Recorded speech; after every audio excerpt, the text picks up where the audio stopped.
Bonjour à toutes et à tous et bienvenue sur Au Large Biblique, le podcast qui fait parler la Bible mais qui sait aussi se taire pour mieux l'écouter. Depuis près de 50 jours, le podcast vous a présenté des naissances bibliques, alors connues ou moins connues. Vous avez, j'espère en tout cas, pu découvrir que le merveilleux de ces naissances, ce miraculeux, s'effaçait devant des figures fortes et magnifiques et particulièrement parmi les personnages féminins. Alors, à une semaine de Noël, nous allons maintenant nous intéresser au récit pluriel de la nativité de Jésus. Récit pluriel, je vous explique et je vous raconte pourquoi.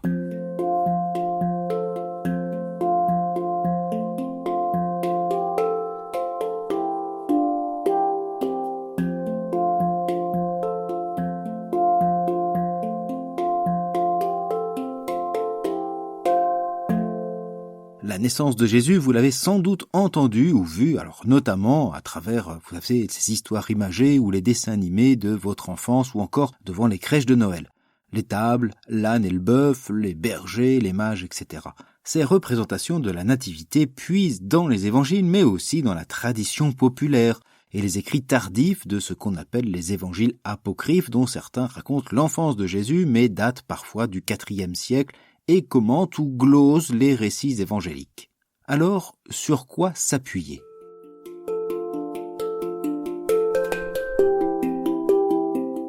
Il nous faut aller aux sources. Deux évangélistes font part de la naissance de Jésus, ce sont Matthieu et Luc. Ces deux évangiles racontent comment une jeune fille nommée Marie, promise à un certain Joseph, se trouve enceinte par le fait de l'Esprit Saint. Une manifestation angélique annonce l'origine divine et le destin de l'enfant qui sera nommé Jésus.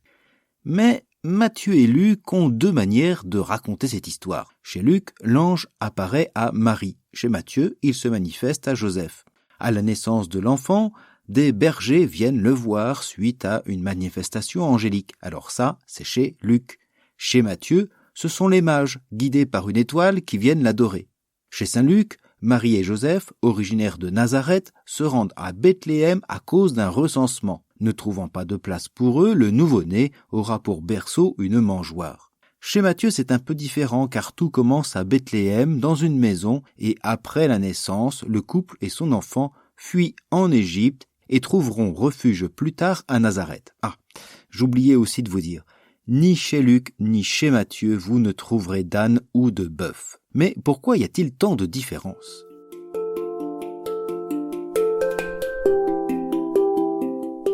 Si l'on veut faire correspondre les deux récits, il faut éliminer des éléments de Matthieu ou de Luc. Alors, c'est un choix quasi impossible. Qu'est-ce que cela signifie en fait ? Ces différences ne doivent pas nous faire peur, ni nous faire oublier leur point commun essentiel, c'est-à-dire annoncer que Jésus de Nazareth est bien le Fils de Dieu. C'est le mystère de l'incarnation qui motive le récit. Matthieu et Luc sont les seuls évangiles canoniques à posséder un récit de la naissance à propos du Messie. Mais Jean commence lui aussi son évangile par un prologue qui affirme la préexistence du Fils et son incarnation. Le Verbe de Dieu s'est fait chair, il a planté sa tente parmi nous, dit-il. Mais en fait, il n'en fait pas un récit. Quant à Marc, il ne s'intéresse pas à ce moment. Alors, sont-ils en désaccord ?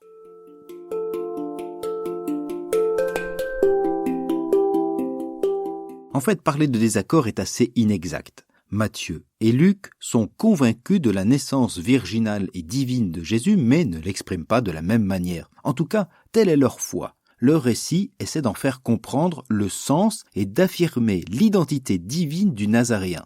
Cette naissance n'a pu se comprendre d'ailleurs qu'à partir de la passion et de la résurrection qui va obliger les premiers chrétiens à relire toute la vie de Jésus à frais nouveau et à reconnaître en lui, dans la foi, son identité de Fils de Dieu. Les récits de naissance prennent leur source à la passion pour affirmer l'incarnation et la conception divine du Sauveur. Le Fils de Dieu a assumé pleinement la condition humaine à sa mort, mais aussi depuis sa naissance. Alors, pourquoi ne pas l'avoir dit clairement sans faire d'histoire ?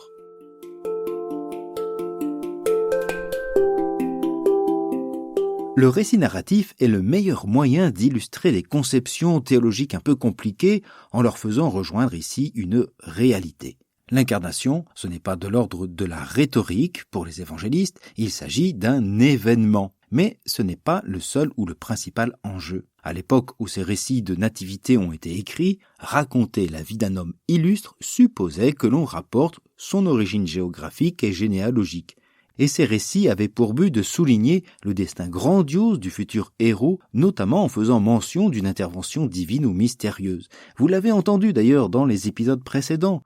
La Bible est familière de ces récits d'enfance et de ces annonciations. À ce propos, les récits de Matthieu et de Luc ne sont pas simplement des faits rapportés, même s'ils veulent absolument s'appuyer sur l'histoire. Leurs narrations font appel à des passages bibliques, notamment chez Matthieu avec l'étoile, les mages, etc., à des thèmes de l'évangile comme l'accomplissement des Écritures chez Matthieu, le salut annoncé aux pauvres avec les bergers chez Luc. Mais que savaient-ils l'un et l'autre de ces événements ?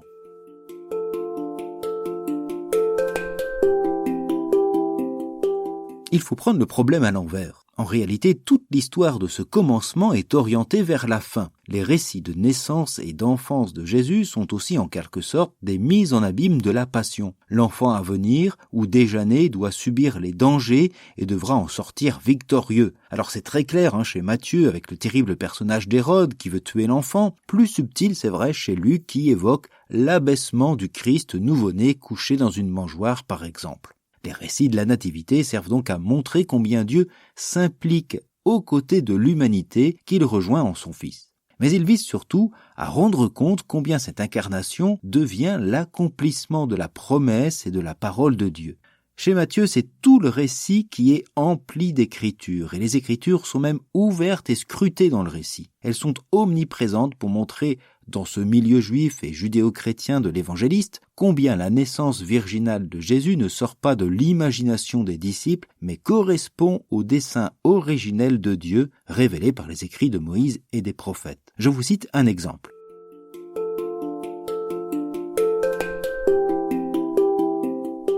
Pour éclairer ce point, nous allons regarder les premiers versets de l'Évangile selon Matthieu. Alors ce dernier commence son histoire de la Nativité en reprenant la généalogie de Joseph. Alors je ne vais pas la lire en entier, mais elle commence ainsi, ou du moins je la résume ainsi.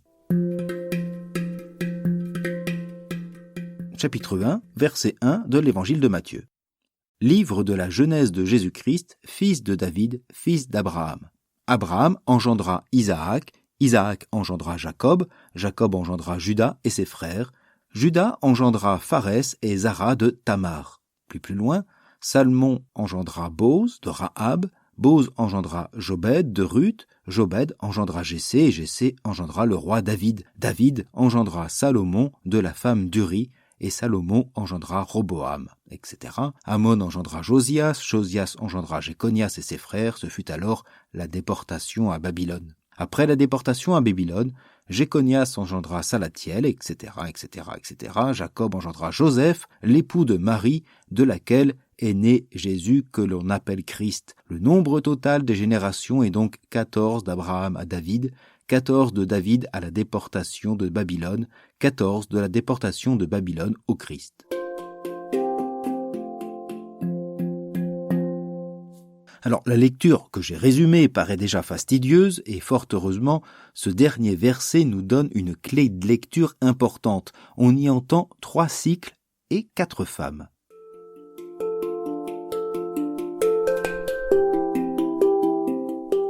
Trois cycles. L'évangéliste donne à entendre 3 séries de 14 ascendants. Ce multiple de 7 indique la perfection et l'accomplissement. Jésus arrive donc au bon moment, au moment favorable, qui n'est pas seulement chronologique, mais avant tout théologique. Il reprend ainsi les figures des patriarches à la suite d'Abraham, puis les figures royales à la suite de David, et s'associe pleinement au peuple déporté. Matthieu commence sa généalogie à partir d'Abraham.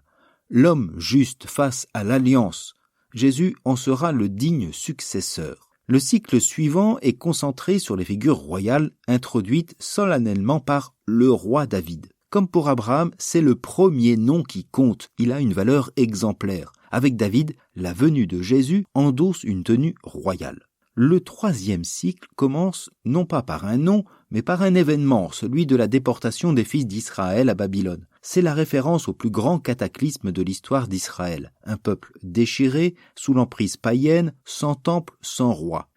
Ce qui est donc attendu avec la naissance, c'est la restauration d'une espérance auprès du peuple.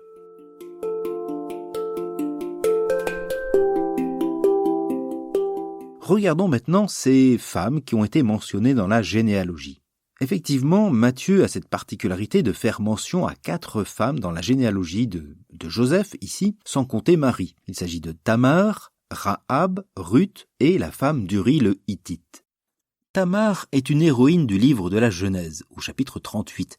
Elle est la bru du patriarche Juda, l'un des 12 fils de Jacob, mais son époux, qui s'appelle fils de Jacob, vient à décéder subitement. Alors, suivant la loi du Lévira que je ne vais pas détailler, elle épouse l'autre frère, qui va décéder lui aussi à son tour, etc. Et donc, Juda va tarder à donner à Tamar son dernier fils, le seul fils qui lui reste, et celle-ci va se déguiser en prostituée, coucher avec son beau-père Juda, afin de lui donner une descendance et de pérenniser la famille de Juda.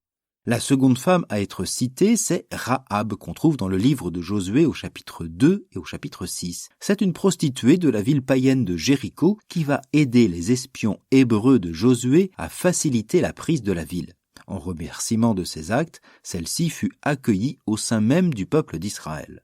La troisième femme s'appelle Ruth. Matthieu nous renvoie au livre éponyme, le livre de Ruth, qui raconte l'histoire d'une étrangère moabite, veuve, qui suit sa belle-mère juive à Bethléem. Ruth montrera alors sa fidélité envers le Seigneur, épousera Boaz de la même famille que son défunt mari et donnera donc une descendance avec Obed, l'aïeul de David. C'est justement une des épouses du roi qui est la dernière femme mentionnée dans la généalogie. Mais le récit n'indique pas son nom. Le second livre de Samuel, au chapitre 12, nous parle de Bethsabée. Mais ici, Matthieu préfère parler de la femme d'Uri le Hittite, celui que David fit tuer pour cacher l'enfant illégitime qu'il avait engendré dans l'adultère avec Bethsabée.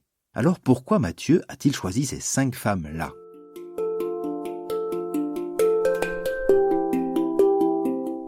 On avance souvent la condition pécheresse de ces femmes, prostituées, incestueuses, païennes, adultères. C'est faire peu de cas à ces 4 récits qui louent d'abord la fidélité de ces femmes à l'alliance et aux fils d'Israël. Ce n'est pas sur le critère du péché que ces femmes sont citées. Elles ont pour point commun d'être des étrangères, d'abord cananéennes, moabites, épouses d'un Héthite pour celles dont on ne prononce pas le nom. C'est donc le lien positif entre le peuple d'Israël et les nations païennes qui est souligné lors de la venue de Jésus. La généalogie inscrit donc le destin du Christ dans l'histoire des fils d'Israël et dans le dessein de Dieu. C'est ainsi que Matthieu va introduire le récit de la naissance du Christ comme un commencement biblique. Il dit « Voici quelle fut la genèse de Jésus-Christ. Marie sa mère était accordée en mariage à Joseph. Or, avant qu'ils aient habité ensemble, elle se trouva enceinte par le fait de l'Esprit Saint. » Que fera donc Joseph à propos de Marie ? Eh bien, nous le saurons au prochain épisode. Je vous dis donc à très bientôt.